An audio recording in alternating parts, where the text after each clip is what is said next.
Hello, hello. Welcome to the week ahead. I am going to be talking about the week from May 12th to May 19th. The notes are in the Mighty or in the email, and I'm going to share the chart here. I am calling this theme this week Changing the Unchangeable. We're in the midst of this already as well. This week is not overly drastic. However, there are a few things that are disruptive. There are a few things that are very deep, and there are a few things that are very lucky.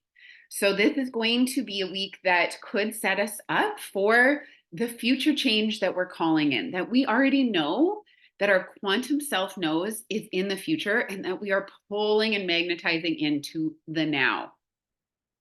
And it's happening, this energy is really playing out in a place in the chart that doesn't want change, that doesn't do well with change in Taurus. Okay. And so it's kind of like we are pulling at the bull in the field and saying, come on, like we're ready for this. Taurus is a sign of duration and longevity and seeing things through.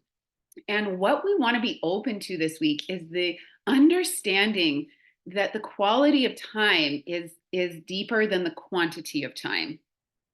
Okay? The quality of time is deeper than the quantity of time.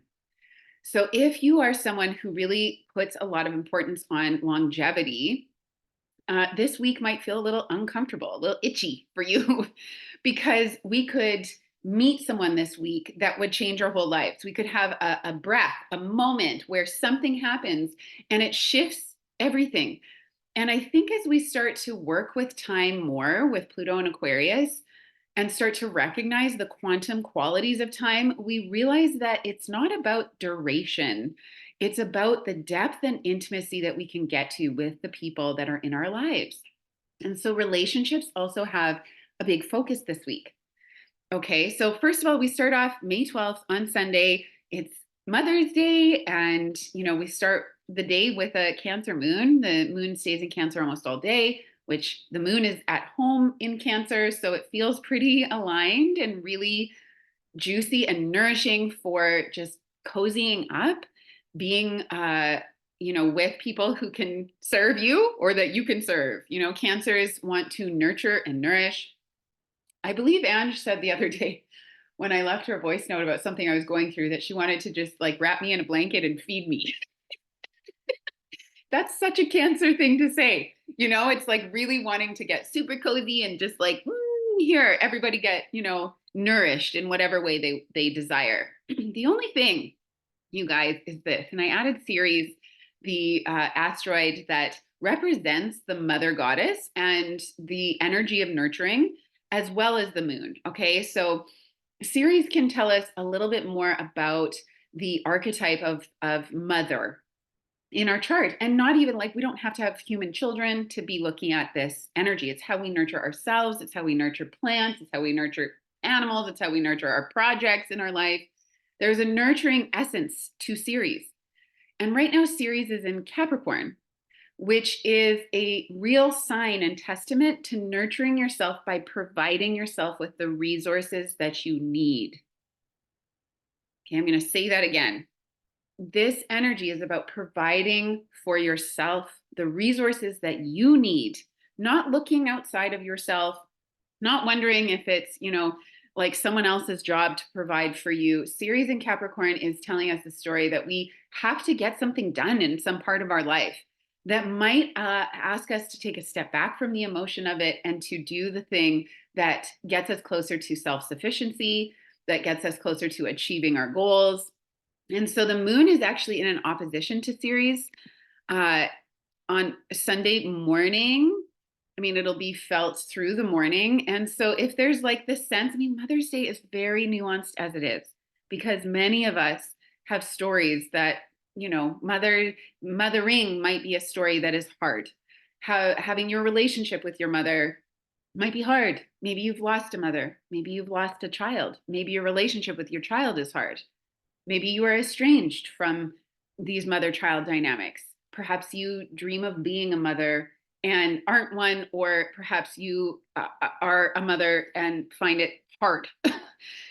all of it is welcome here. I think there's a real story here about doing what you need to nurture yourself on Mother's Day in whatever way feels good to you. Not worrying about like the goals, the archetypes, the ideals of who else you need to worry about.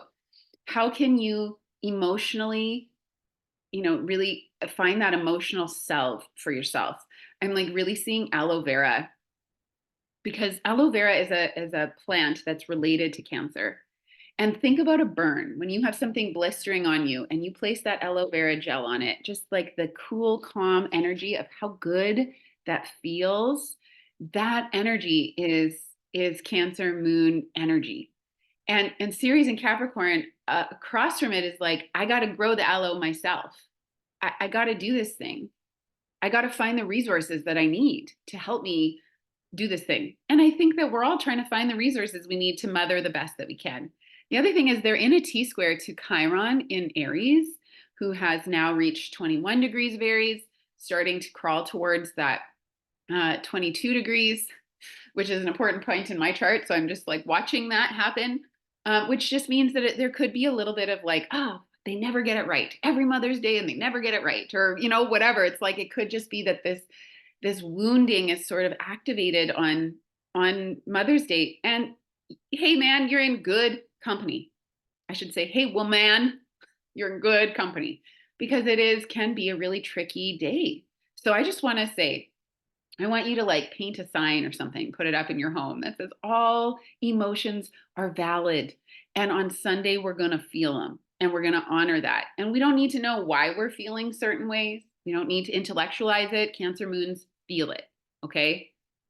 Monday, we move into kind of a big day, actually. Monday brings us to Mercury clearing the shadow degree of the retrograde that Mercury put us all through in Aries.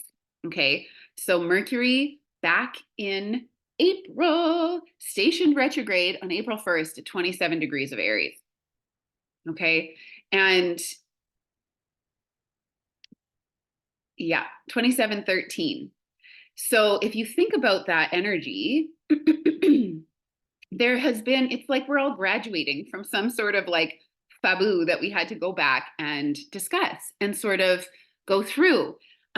Mercury retrogrades are often an opportunity to reflect on our communication styles, to reflect on the way that we have conversations. It depends on where Aries is in your chart, where this was playing out, but some storyline might be starting to end, or it's time to implement what you learned during this Mercury retrograde, during the month of April, during the last couple of months, and it's time to move it forward. Another couple dates that you could check too is March 20th and May 6th, as these are dates that Mercury and Chiron were conjunct: March 20th, April 15th, and May 6th. So these days, Mercury and the wounded asteroid, the wounded healer, met up, and they told us a story about something that we are, needing to do. Maybe we started to say how we actually felt in relationships then. It's just really helpful to go back, maybe in your journal or wherever you keep your notes. Go back and think, what was I thinking during those days? And what can I learn and how can I take that forward? Because now Mercury is marching on and Mercury is zooming now. By Wednesday, Mercury will enter Taurus, and that will slow communications down a bit more, because Mercury in Aries is fast, direct, in for the punch, more than like regulating before speaking. So this is a good little portal to get some fast and sudden insights. Now, Venus also sextiles Saturn on Monday, and this is helpful for having an understanding of where we want to commit and devote ourselves. Venus, Saturn can be, really committing to beauty, really devoting ourselves to what it is that we find beautiful. It can be having good, solid money talks, making a good investment on Monday makes sense. Venus in Taurus likes to talk about money. Maybe there's some money conversations you've been waiting to have. Great day to do it on Monday. But it comes with a dose and a side of disruption, because at the same time, the sun is coming to conjoin Uranus in the sky at 23 Taurus. And this is a moment of the year. Every year, the sun comes around and touches Uranus, and they have a conversation. They start a conversation, and it can be electric. This is lightning bolt energy. This is spark energy. Something could come out of left field and surprise you. Something could happen. Maybe there's like this, like, whoa, about your finances. Maybe you haven't realized that you were going to get a big check and that money comes in. I definitely think could be like good things coming in monetarily or financially, depending again on what house this is for you. So get to know where Taurus is in your chart, because where it is where this unexpected news could come in. The pressure to change will feel high with the sun and Uranus together. It's like a creative chaos sort of like, where are we going? What are we doing here? How are we going to change this up? And again, Taurus doesn't want to change. So these two coming together in Taurus is like, okay, we have to make some sort of change to this thing. And I would stay open that things that you thought were set and done, that they might not be. So, there could be some miracle energy coming in here too. And stay really into the higher self and higher mind during this time.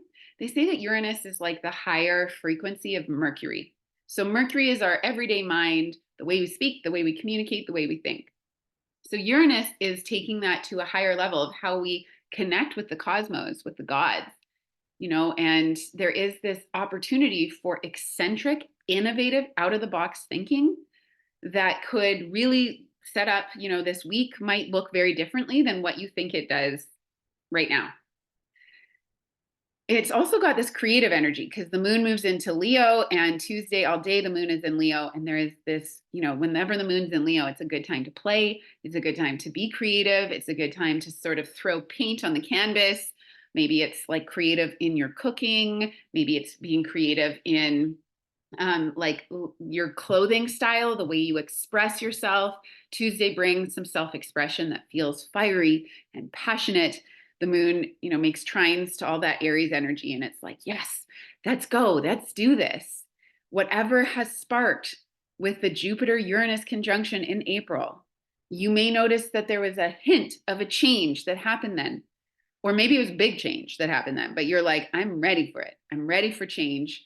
How do I now go ahead and start to push that forward? Well, drop into your pleasure, my friends. Pleasure activism. Drop into rest. Drop into the idea that you don't have to do it the same way you've been doing it for the last 14 years. We actually want to bring in new ways now. A new 14-year cycle has started. So we want to bring in